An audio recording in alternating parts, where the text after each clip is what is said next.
संजना अपने ही ख्यालों में गुम थी कि तभी टीवी पर सती की कथा नामक एक पौराणिक कथा कार्यक्रम का प्रसारण शुरू हुआ।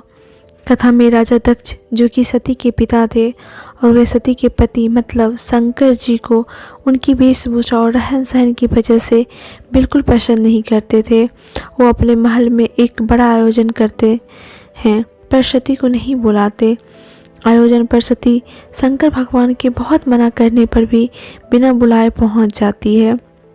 वहां पर राजा दक्ष सभी लोगों के समक्ष सती और उनके पति का बहुत अपमान करते हैं। अपना अपमान तो सती फिर भी सह लेती, पर अपने पति के अपमान को सहन नहीं कर पाती और दुखी होकर अपने प्राण दे देती हैं। संजना को ऐसा लगता है कि ऐसा ही कुछ तो उसके साथ भी होता आया है। उसने तो सती की तरह अपनी पसंद से विवाह भी नहीं किया था, पर तब भी उसके मायके ने उसके साथ शादी के बाद पराये जैसा व्यवहार होता है। उसके माता पिता को भी लगता था कि कहीं हम संजना को कुछ देते लेते हैं तो उसके दोनों भैया और भाभी को बुरा न लग जाए। कई बार संजना को बहुत बुरा भी लगता है तो वो अपने माता पिता से कहना भी चाहती है, पर फिर माता पिता अपनी बढ़ती उम्र की मजबूरी दिखा करके चुप करा देते हैं।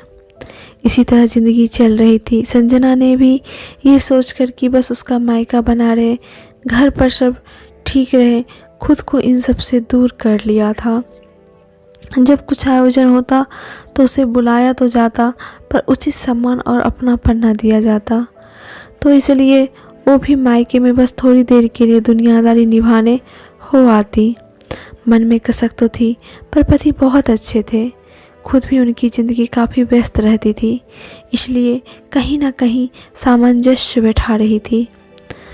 जब तक पापा रहे तब तक मायके से कम इस तरह का नाता तो रहा, पर पापा के जाने के बाद वसीयत को लेकर बहुत कुछ बदल गया। उसने कभी अपने मायके से प्यार और सम्मान के अलावा किसी पैसे की चाहत नहीं की थी, पर भाई और भाभी के द्वारा बात बात पर पापा की वसीयत और लेन देन को लेकर किया अपमान उसका दिल दुखा रहा था। बड़े भैया, जो कि उम्र में उससे काफ़ी बड़े थे, वसीयत को लेकर इस कदर स्वार्थी हो गए थे कि उनके ही घर में बैठाकर उनके साथ साथ उनके पति को भी भला बुरा कह रहे थे। संजना अब तक सब सहन कर रही थी, पर भाई द्वारा अपने पति के अपमान पर वह चुप न रह सकी। उसने उम्र में बड़े भैया को साफ शब्दों में अपने पति का अपमान न करने की चेतावनी दी और मन ही मन मायके से सारे रिश्ते खत्म करने में ही भलाई समझी। आज उसे ऐसा लगा कि सती की ये कथा उसको नई सीख देने के लिए ही शायद प्रसारित की गई थी। बस युग बदला है, पर कोई भी स्त्री आज भी पति का अपमान सहन नहीं कर सकती। चाहे अपमान भी सती जितना बड़ा नहीं था, पर भाई बहन के रिश्ते पर